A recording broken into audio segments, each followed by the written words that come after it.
अभी वर्तमान में यह विवाद चल रहा है कि सम्राट अशोक का शिलालेख किस लिपि में है, धम्म लिपि में है या ब्राह्मी लिपि में। विवाद की यहाँ कोई गुंजाइश नहीं है।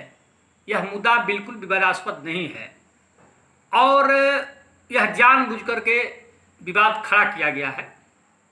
सम्राट अशोक ने खुद अपने शिलालेखों में उस लिपि को धम्म लिपि बताया है। तो भाई, जो सम्राट स्वयं बता रहा है कि ये लिपि धम्म लिपि है, तो उसी को प्रमाणिक माना जाएगा। अब बाद में कोई कह दे कि यह ब्राह्मी लिपि है, तो उसे प्रमाणिक नहीं माना जाएगा। हमारे यहाँ अगर इतिहास का अध्ययन किया जाए तो सबसे पहले तेरिन ने 19वीं सदी का वो आखिरी दशक था, उन्हीं आखिरी दशक में सबसे पहले तेरिन ने कहा कि सम्राट अशोक की जो लिपि है वो ब्राह्मी लिपि है। बुलर ने इस बात का समर्थन किया और 19वीं सदी के अंत में बुलर ने एक पतली सी किताब लिखी, ब्राह्मी लिपि की उत्पत्ति। ब्राह्मी लिपि को पहले अंग्रेज इतिहासकारों ने इंडो स्क्रिप्ट लिखा है। यह प्रस्ताव तो 19वीं सदी के आखिरी दौर में आया। तब से बगैर सोचे समझे हमारे इतिहासकार, हमारे यहाँ के भाषा वैज्ञानिक उसे ब्राह्मी लिपि कह रहे हैं। यहाँ तो भेड़िया भसान है, एक भेड़ जिधर तमाम भेड़ उधर। भाई, अशोक के अभिलेख में कहीं ब्राह्मी शब्द आया ही नहीं है, ब्राह्मी लिपि शब्द आया ही नहीं है, तो आप ब्राह्मी किस आधार पर कह रहे हैं? इसमें बहस की गुंजाइश कहाँ है? इसमें विवाद कहाँ है? आप झूठ-मूठ विवाद खड़ा कीजिएगा वो अलग बात है, लेकिन इसमें कोई विवाद की गुंजाइश नहीं है। हमारे यहाँ पूरे सिविलाइजेशन का अगर स्टडी किया जाए तो लिपि का जो इतिहास है स्क्रिप्ट का, आप देखिएगा इसके 3 स्टेज हैं। पहला स्टेज है चित्रलिपि का, और दूसरा लिपि के डेवलपमेंट का जो स्टेज है उसको हम लोग भाव लिपि कहते हैं, और आखिरी जो स्टेज है लिपि का उसको हम लोग ध्वन्यात्मक लिपि कहते हैं। तो चित्रलिपि में आँख की तस्वीर बना दी गई, बस यह चित्रलिपि है। समझिए कि वो आँख है, लेकिन आँख की तस्वीर बनी, चित्र बना। अब वो लिपि है या नहीं है ये अलग बात है, इसलिए कि उसको आप पढ़ नहीं सकते हैं। वो आज की तरह ABCD या क ख ग तो है नहीं, वो तो आँख का चित्र है। लिपि का दर्जा है, लेकिन उसका उच्चारण आप नहीं कर सकते हैं, बोल नहीं सकते हैं। कैसे बोलिएगा? और दूसरा स्टेज को हम लोग भाव लिपि का जब युग आया, तब आँख है तो आँख में आंसू का चित्रण होने लगा, इसको हम लोग भाव लिपि कहते हैं। दूसरा स्टेज है लिपि के विकास का, डेवलपमेंट ऑफ स्क्रिप्ट। और आखिरी जो डेवलपमेंट का स्टेज है वो है ध्वन्यात्मक लिपि। ध्वनियों में जब लिपि को लिखा जाने लगा, इसमें भी 2 प्रकार हैं। जैसे देवनागरी लिपि है, ये अक्षरात्मक है, इसमें हम लोग अक्षर लिखते हैं, वर्ण नहीं लिखते हैं। वर्ण नहीं लिखते हैं। क लिखे तो उसमें स्वर और व्यंजन दोनों है, क और प्लस अ है। लेकिन जो अंग्रेजी की जो रोमन लिपि है वो अक्षरात्मक नहीं है, अक्षरित नहीं है, वो वर्णात्मक है। ए लिखे मतलब कि अ, र लिखना है तो R+A लिखना होगा आपको। अलग अलग दोनों है। आश्चर्य होता है कि आज से 2,25,000 साल पहले, विचार कीजिए कि आज से 2,25,000 साल पहले सम्राट अशोक ने लिपि को वो ऊंचाई दी जिसके आगे आज का सिविलाइजेशन नहीं जा सका। उस समय वो लिपि अपने आखिरी स्टेज में है। सम्राट अशोक ने जिस लिपि का प्रयोग किया है, धम्म लिपि का, वो आखिरी स्टेज की लिपि है। वो चित्रलिपि नहीं है, वो भाव लिपि भी नहीं है, वो ध्वन्यात्मक लिपि है। और ध्वन्यात्मक लिपि ही लिपि का आखिरी स्टेज है। जिस लिपि का प्रयोग सम्राट अशोक ने आज से 2,25,000 साल पहले किया। अ के लिए अलग संकेत है, लिपि चिन्ह है। क के लिए अलग है, ख के लिए अलग है, ग के लिए अलग है, जैसे आज है। उससे आगे हम लोग कहां पर है? तो 2,25,000 साल पहले सम्राट अशोक ने अपने शिलालेखों में जिस लिपि का प्रयोग किया, जिस धम्म लिपि का प्रयोग किया, वह तीसरे स्टेज की लिपि है और अपने क्लाइमेक्स की लिपि है। और इतना सहज और सरल कि उस समय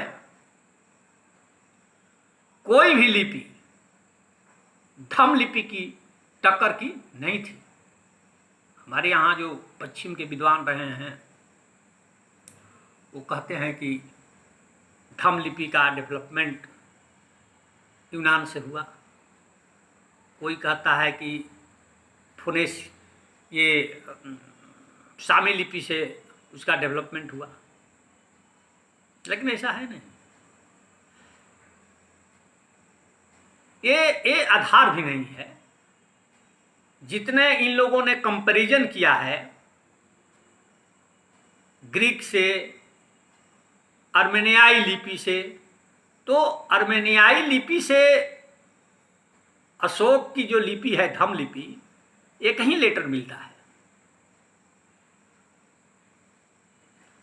और सामी लिपि में भी जिन लोगों ने मिलान किया तो 1 या 2, इससे ज़्यादा लेटर की समानता नहीं है धम्म लिपि और उन लिपियों में। और वो भी जो 1-2 लेटर की समानता है वो जबरदस्ती समानता दिखाई गई है। यहाँ से आड़ी रेखा को यहाँ कीजिए, यहाँ की तिरछी रेखा को यहाँ कीजिए तो क हो जाएगा। ये कोई आधार नहीं है। आप अगर धम्म लिपि को ध्यान से देखे होंगे तो धम्म लिपि में ध कैसे लिखा जाता है? एकदम अंग्रेजी की डी की तरह। धम्म लिपि में आर कैसे लिखा जाता है? र, एकदम आई की तरह। इसका मतलब थोड़ा हुआ कि अंग्रेजी से विकास हुआ है धम्म लिपि का, ये मतलब नहीं हुआ। तो मैं कह रहा था कि जो पश्चिम के स्कॉलर्स ने जो बताए हैं कि सेमेटिक लिपि से कुछ मेल खा रही है अशोक की लिपि, सो बात सही नहीं है। मैं तो कह रहा हूं आज भी कि वो समानता एक आध लेटर में है, और वो भी सीधे समानता नहीं है, बल्कि उसमें कट पेस्ट कीजिएगा तब समानता जबरदस्ती स्थापित की गई है, खींच तान करके। लेकिन आप अगर देखिएगा सिंधु घाटी की लिपि, तो सिंधु घाटी की लिपि के 10 लेटर्स, सिंधु घाटी इंडस वैली सिविलाइजेशन के 10 लेटर्स सीधे सीधे अशोक की धम्म लिपि से मेल खाती है, बगैर कट पेस्ट किए। और जो दक्षिण की जो धम्म लिपि है उससे कम से कम 5 लेटर इंडस वैली सिविलाइजेशन की लिपि का बिल्कुल माने अपाद मस्तक, सिर से लेकर के पैर तक सीधे लेटर्स मेल खाते हैं। तो कुल मिलाकर के 15 लेटर सिंधु घाटी सभ्यता के 15 लेटर्स सीधे सीधे सिर से लेकर के नख तक धम्म लिपि से मेल खाते हैं। धम्म लिपि का जो डेवलपमेंट हुआ वो इंडस वैली सिविलाइजेशन की लिपि से हुआ। इसके मानने वाला एक विद्वान थे जिनका नाम जॉन मार्शल था। जॉन मार्शल ने लिखा कि धम्म लिपि का विकास हुआ है सिंधु घाटी सभ्यता की लिपि से। मार्शल ने लिखी यह बात अपनी किताब में, लेकिन यहां कोई मानता नहीं। लेकिन मूल चीज यही है, कोई भी लिपि अचानक रातों रात डेवलप तो होगी नहीं, या रातों रात कोई बना नहीं देगा। उसका तो इतिहास होता है, उसका बैकग्राउंड होता है। वो बैकग्राउंड भारत की जमीन में मौजूद था, वहीं से लिपि का डेवलपमेंट हुआ। आप दाएं बाएं बेमतलब का हाथ पैर मार रहे हैं। तो ब्राह्मी लिपि बुलर ने कहा क्यों? इसका कोई वैज्ञानिक आधार बुलर के पास भी नहीं थी कि अशोक की धम्म लिपि को किस आधार पर उन्होंने ब्राह्मी लिपि कहा। हमारे यहाँ चीन में एक विश्वकोश है, वो 7वीं सदी की है। तो 7वीं सदी की उस किताब में 3 लिपि का वर्णन है, एक दाएं से बाएं, एक बाएं से दाएं और एक ऊपर से नीचे। तो 7वीं सदी की उस किताब के आधार पर पश्चिम के विद्वानों ने अनुमान किया कि यह अशोक की जो लिपि है वो बाएं से दाएं की ओर है, इसलिए चीनी विश्वकोश में ये जो लिखा है ब्राह्मी लिपि वही है अशोक की लिपि। ये अनुमान किया क्योंकि चीनी विश्वकोश में 3 प्रकार की लिपि का वर्णन है। एक बाएं से दाहिने की तरफ, और उसमें लिखा है कि इसकी खोज या आविष्कार ब्रह्मा ने किया। और जो लिपि दाहिने से बाएं की तरफ भारत में लिखी जाती है उसकी खोज खरोष्ट देवता ने किया, इसलिए उसका नाम खरोष्ठी है। जिसको ब्रह्मा ने किया उसका नाम ब्राह्मी है। और एक चाइनीज भाषा की लिपि है जो ऊपर से नीचे की तरफ लिखी जाती है। तो 7वीं सदी की किताब में यह बात लिखी है, लेकिन उसमें ये तो बात नहीं लिखी है कि अशोक की लिपि ही ब्राह्मी लिपि है। ये अनुमान कर लिया गया कि भाई भारत में बाएं से दाहिने की तरफ चूंकि अशोक की लिपि लिखी जाती है, इसलिए इसी लिपि को चीनी विश्वकोश में ब्राह्मी लिपि कहा गया है। लेकिन यह अनुमान है, अनुमान पर आधारित है। इसमें मैं समझता हूं कि ज़्यादा बहस की गुंजाइश नहीं है। अशोक ने अपने शिलालेखों में स्पष्ट लिखा कि यह धम्म लिपि है। और धम्म लिपि यहाँ भारत में बहुत लोगों ने पढ़ने का प्रयास किया। 1356 ईस्वी में फिरोज शाह तुगलक ने मध्यकाल में प्रयास किया कि अशोक के शिलालेखों को पढ़ा जाए, लेकिन तब तक देश में धम्म लिपि को जानने वाले कोई एक्सपर्ट नहीं थे। सो फिरोज शाह तुगलक हार थक गया और अशोक के शिलालेख नहीं पढ़े जा सके। यह मैं अशोक का शिलालेख कर रहा हूं तो यह सुविधा के हिसाब से कर रहा हूं। फिरोज शाह तुगलक को नहीं पता था कि अशोक नाम का कोई राजा था और उसी का ये स्तंभ है या उसी की ये लिपि है। अकबर ने भी प्रयास किया। बाद में जब अंग्रेज आए, इन लोगों ने भी प्रयास किया कि भाई लिखा क्या है इस पर। असल में यह लिपि बहुत पहले पढ़ ली गई होती, लेकिन यहाँ के लोगों ने अंग्रेजों को बता दिया कि यह संस्कृत भाषा में यह लिखी है। अब संस्कृत भाषा में लिखी है तो पश्चिम के जो स्कॉलर हैं वो संस्कृत भाषा में पढ़ने लगे अशोक के शिलालेख कि भाई संस्कृत भाषा में है। परिणाम यह हुआ है कि वो कोई नहीं पढ़ पा रहा था, क्योंकि वो संस्कृत में थी नहीं। और संस्कृत में लोगों ने बताया कि यह संस्कृत में लिखी हुई है, उसको संस्कृत में पढ़िए। यही कारण है कि प्रिंसेप को बहुत समय लगा और 1837 ईस्वी में अशोक के शिलालेख को, धम्म लिपि को वे पढ़ पाए। अगर इन लोगों ने यह अफवाह नहीं उठाई होती कि यह संस्कृत में है तो वो शिलालेख और पहले पढ़ ली गई होती। हमारे यहाँ यह साबित सी बात है कि जब भारत में ह्वेनसांग आए थे हर्षवर्धन के जमाने में 7वीं सदी में, तब तक भारत में धम्म लिपि को पढ़ने वाले लोग थे। 7वीं सदी में ह्वेनसांग जब पटना आए तो पटना में देखे कि एक 30 फीट ऊंचा पिलर है और उस पर सम्राट अशोक की धम्म लिपि में लिखी हुई बातें हैं। तो उसका अपनी डायरी में ह्वेनसांग ने लिखा कि उसकी जो लिपि में कुछ घिस पिट गया है, लेकिन उसका अर्थ अपनी डिक्शनरी में ह्वेनसांग ने लिखा। मतलब कि उस समय लोग पढ़ लेते थे। ह्वेनसांग के बाद की ही पीढ़ी सम्राट अशोक के धम्म लिपि को धीरे धीरे भूलने लगी, नहीं तो इसका तो पुख्ता सबूत है।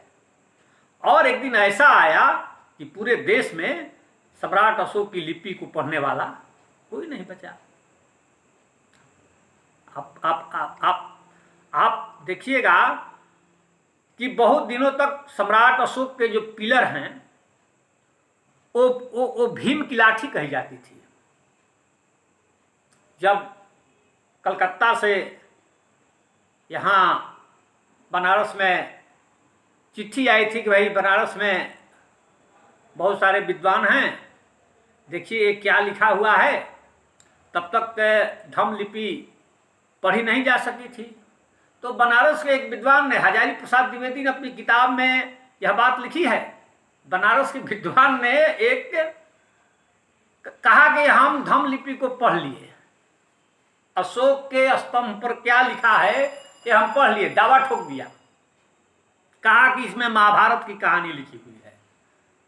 क्योंकि यहाँ तो अफवाह था कि सम्राट अशोक का ये स्तंभ नहीं है, यह भीम की लाठी है। सो उस विद्वान ने, बनारस के उस पंडित ने ये बता दिया कि इस पर महाभारत की कहानी लिखी है। अब बहुत दिनों तक किताब में यही बात पढ़ाई जाती थी, इस पर महाभारत की कहानी लिखी है। बाद में उन्होंने एक नकली किताब ही छाप दी और कहा कि देखिए यही लिपि है और ऐसे ऐसे इसको पढ़ना है। तो संस्कृत का शिलालेख मानने से उसको पढ़ने में कठिनाई हुई, लेकिन यह देश के लिए बड़े गौरव की बात है कि अशोक के शिलालेख पढ़ लिए गए और उस आधार पर देश का इतिहास आईने की तरह साफ हो गया। मैं एक किताब पढ़ रहा था तो उसमें दिया था कि भाई भूटान नाम कैसे पड़ा। तो देख रहे हैं कि क्या पश्चिम क्या पूरब, चारों तरफ के विद्वान कह रहे हैं कि भूटान की जो व्युत्पत्ति है वो भू उत्थान से हुई है। भू माने जमीन, उत्थान माने उठी हुई। भूटान चूंकि उठी हुई जमीन पर है इसलिए उसका नाम पहले भू उत्थान था और उसी से फिर भूटान शब्द बना। आप सोच लीजिए कि भाई भूटान में कब संस्कृत बोली जाती थी और भूटान वासियों के पूर्वजों ने कब संस्कृत पढ़ी थी कि अपने देश का नाम भूटान रख देंगे। आश्चर्य की बात है कि ये स्वयं भूटान देश के लोगों को भी नहीं पता है। तो भूटान नाम पड़ा कैसे? हो सकता है कि आप जानते हो या नहीं जानते हो, तो जान लीजिए कि तिब्बत का नाम, असली नाम बोध है। पहले भी रिकॉर्ड में तिब्बत का नाम बोध ही है और आज भी तिब्बत के लोग अपने देश को बोध ही कहते हैं। तिब्बत नाम तो चाइना द्वारा उस पर थोपा गया है, उसका बोध नाम था। आप कनिष्क का सिक्का देखे होंगे। बुद्ध के लिए कनिष्क ने जिस शब्द का प्रयोग किया है वो है बोधो। चूंकि ध जो वर्ण है, ध का कंसेप्ट नहीं था, तो बुद्ध तो बोलते नहीं, तो बोधो लिखवाया। और यहां तिब्बत में बुद्ध के लिए ही शब्द है बोध, बोध। इसीलिए तिब्बत का नाम है बोध। और बोध से ही भोट शब्द बना है। भोट भाषा है। तिब्बत की भाषाओं को भोट ही कहा जाता है। यही भोट लोग भूटान में भी बसते हैं और इन्हीं भोट लोगों के आधार पर उसका नाम भूटान है। ये बुद्ध से रिलेटेड है। धन्यवाद।